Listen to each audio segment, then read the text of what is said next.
Hello everyone, this is Aya from Hinawi Software ERP.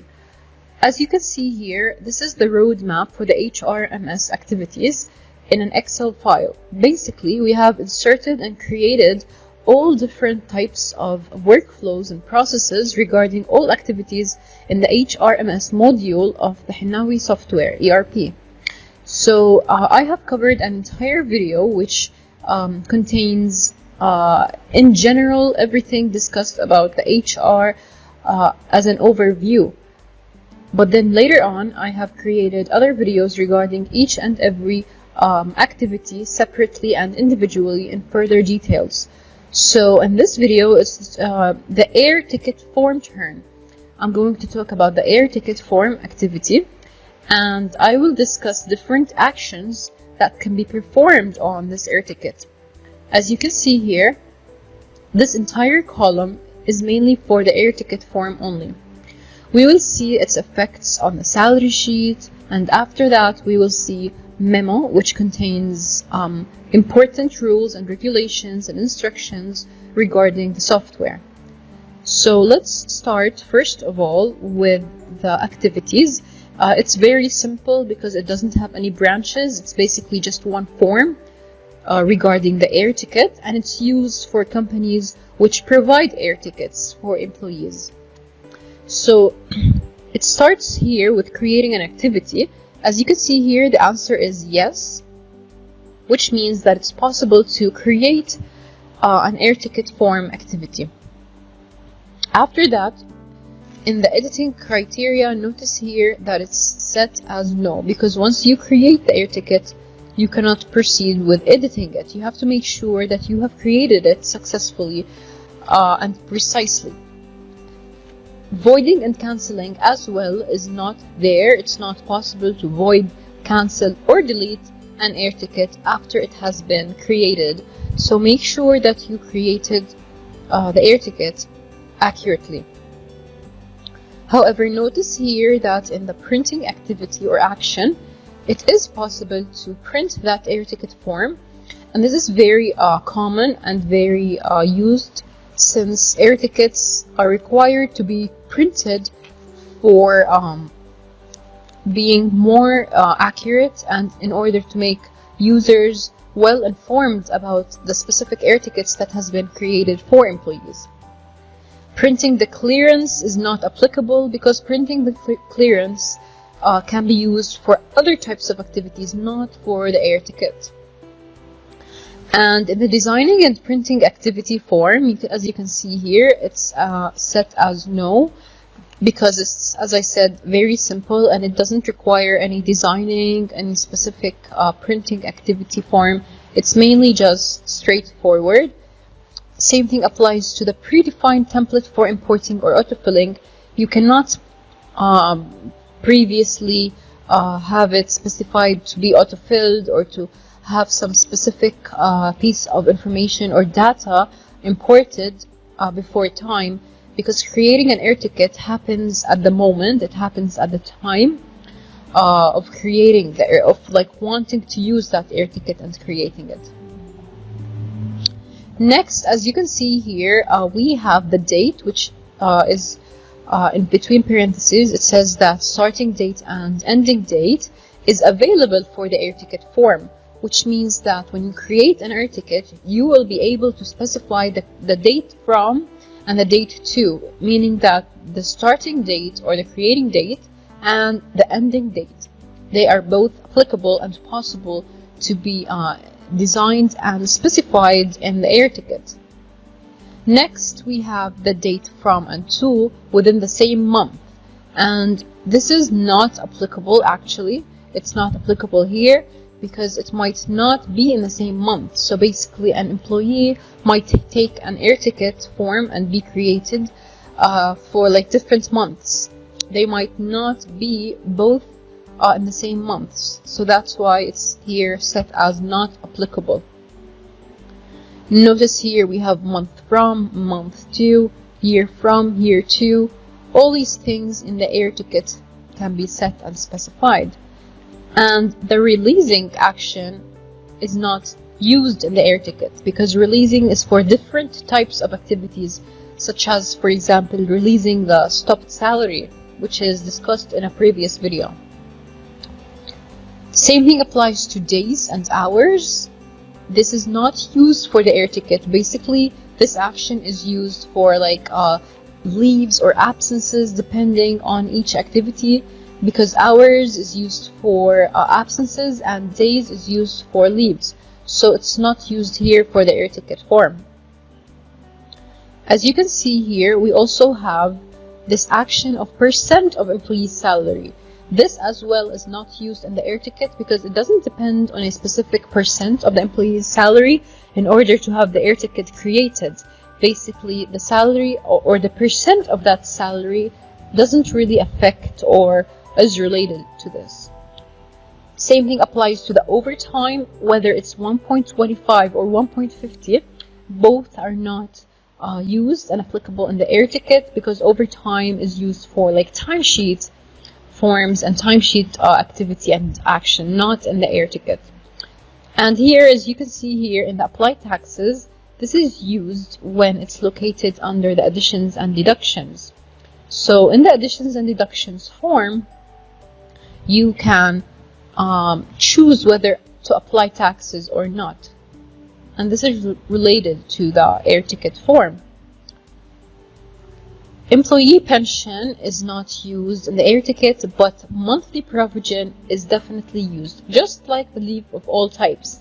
So this is a common feature between the air tickets and leaves, is that the monthly provision is applicable and used here. Let's see this memo now. It says that using the air ticket form reads from the air ticket setup, which is located in the HRMS activities. What this means basically is that the air ticket contains or has a setup, and you need to make sure that you see that setup before proceeding forwards with the actual activity of the air ticket or actual creating of air ticket.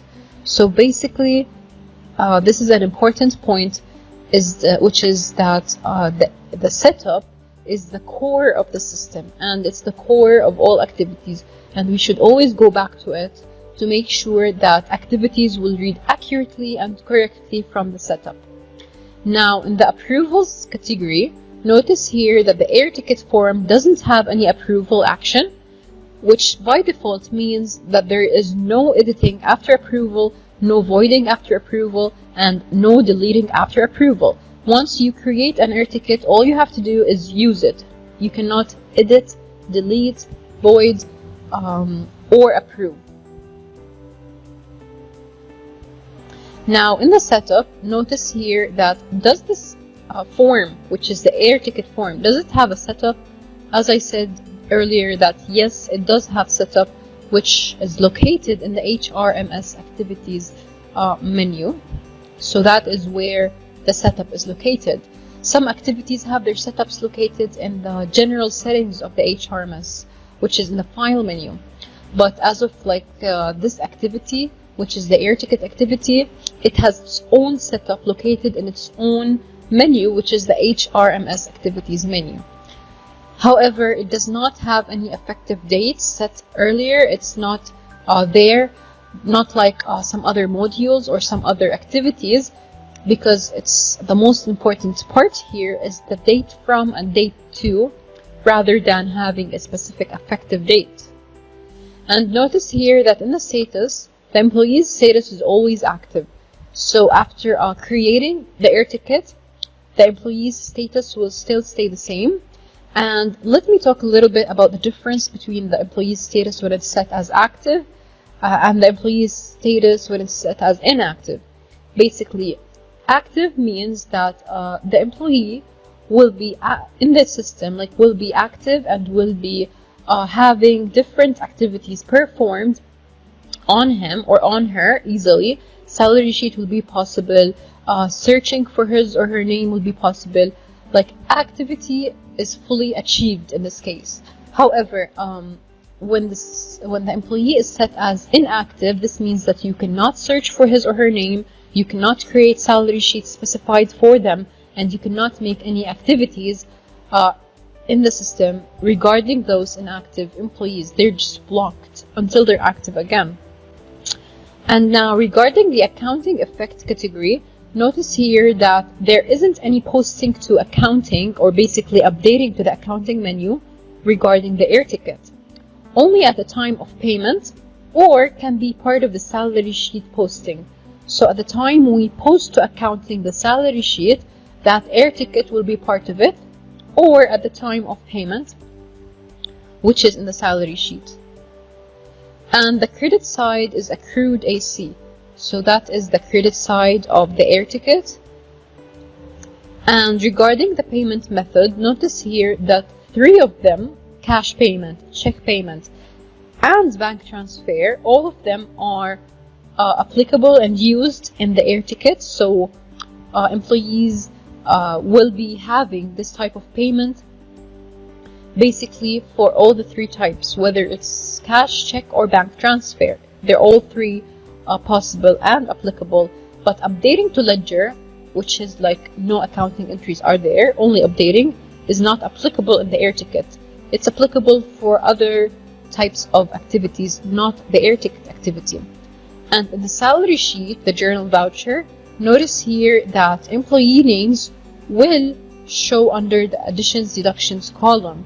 So there will be a specific column titled additions and deductions, and from there you will see that there are specific amounts or specific data regarding those employees which have an air ticket form created for them. And here the debit side of the air ticket is the air ticket expenses, of course, because there's a different debit side for each and every part. Notice here, like for leaves, it was accrued leave. For a salary sheet, which will be discussed in its own video, the debit side is salaries, allowances, and activities. But the air tickets, debit side is the air ticket expenses. And notice here that the employee's salary status, as I said, is active.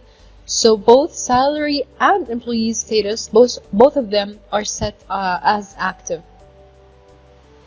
Notice here that there isn't any receipt voucher regarding collections for the air ticket. So that's why here it says no. And the air tickets can be used for both HR and timesheet employees. So whether an employee is set as timesheet employee or HR employee, both of them will be pretty simple and capable of creating their own air ticket activity easily. And notice here that although we have a web module and although we have a mobile module for Hinawi Software, but you cannot create an air ticket from the web or the mobile module. Air tickets can only be created from the desktop application of Hinawi Software. So notice here that in this column, basically there wasn't any orange field. What this means is that there isn't any direct effect on the salary sheet. There isn't any employee being inactive when performing an air ticket activity. It's pretty simple and it doesn't have any direct effects as other activities, because some activities might have like orange fields specified for them since they have direct effect on the salary sheet. Now let's see here. As you can see here, we have this column of salary sheet. There will be deep discussions in other videos regarding this column, but it's a very important point which we should keep in mind, is that everything we have performed in the air ticket form will later on be existing in reports and will be existing and found and read from the salary sheet under the additions and deductions column and title, as I have mentioned a few minutes ago. And finally, let's see the memo column. Since it's very important, let me talk a little bit about its content. Here, regarding the effective date, the user must make sure that the effective date is accurate and correct before saving, because this is linked with so many different activities. It might not be there for like air tickets, it might not be there for specific activities, but in general, so many different activities will be reading from the effective date, and you have to make sure that it's always set correctly. You have to always read all messages carefully before saving, because anything you might do might have later effects on other parts in the system, and you have to always read everything. All pop-up messages must be read completely. Next, we have this note which says that you have to always check the employee's status and the salary sheet status in the system. So for example, if a specific employee name is not showing, it might be because of his inactivity, so you have to always make sure what is the status of that employee and the salary sheet. Next, we have to follow up with the system rules, which is very important, since it's customer responsibility if anything is broken and leads to negative consequences. In addition to that, for example, if an employee has so many different leaves, you must, as a user, return from those leaves when the employee is back, because you have to inform the system that the employee is back. So it's really important. And it is possible to create multiple loans, so this is a possibility at the same time.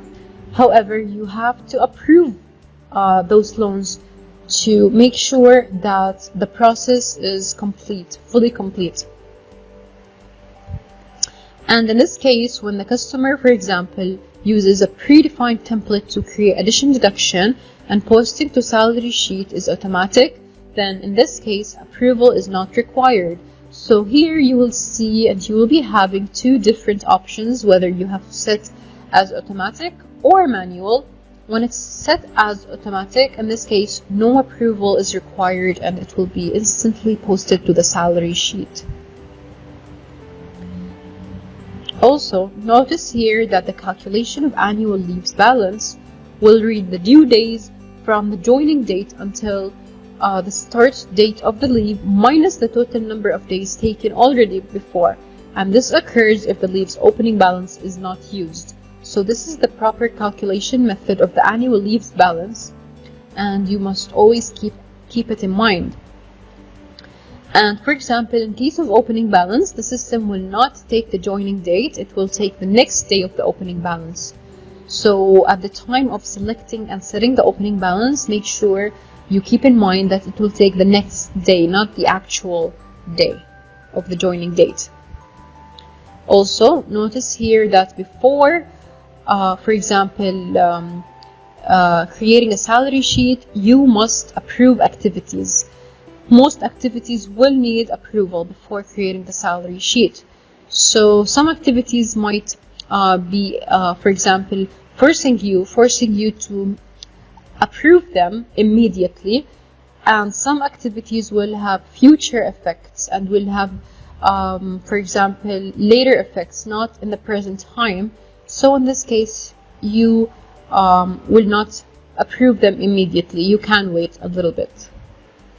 And here, notice that the user cannot create the salary sheet for any month if the previous month is not created. So you cannot skip months, and you cannot do partial approval for the salary sheet, and you can do partial approval of the salary sheet for employee names, positions, departments.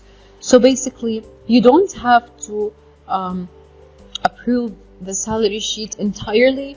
You are capable of approving it by parts, or let me say by employee names, specific employees, departments, or positions. Also, notice here that once you start the payroll date, it's already started. You cannot change the date suddenly after creating it for the first time. And always remember that posting to accounting is very, very crucial and needed, because posting those activities required to accounting or to QuickBooks is important.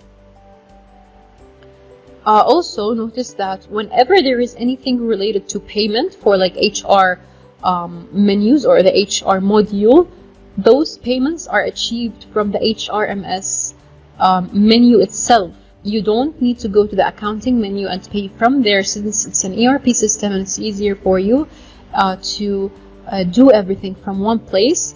So we have made this pretty simple to perform the payments from the HRMS menu itself, and it's automatically linked with the accounting module, so you don't have to go through accounting and HR back and forth.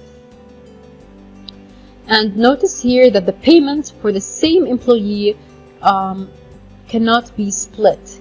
So you cannot split the payment for one employee into several payments. However, it can be split among different employees, not for the same employee. And here it says, this is like the recommendation which we recommend users with. So this is just a recommendation that when to use the stop and release salary and when to use the absconded workers activity. So stopping or releasing the salary is used for like workers or employees who just suddenly got absent for a few days without giving any previous notice. But employees who basically have been absent for weeks or months, then in this case leave without pay is more recommended. So that is the main difference among leave without pay and stop and release salary. And this is regarding the absconded workers. It is used when there is official data that the employee is out of the country, like they basically just ran away. So the basic difference here is that stopping the salary is used when we're not 100% sure, but absconded workers is that, for example, we don't know exactly the location of that employee. Where is that location? So this is regarding everything about the air ticket and about the memo, the general memo notes for all different activities of the HRMS module. I hope it was clear and pretty easy and straightforward. Please don't forget to like this video, share it with everyone who might be interested in our ERP system, and watch our other videos and subscribe to our channel. Thank you.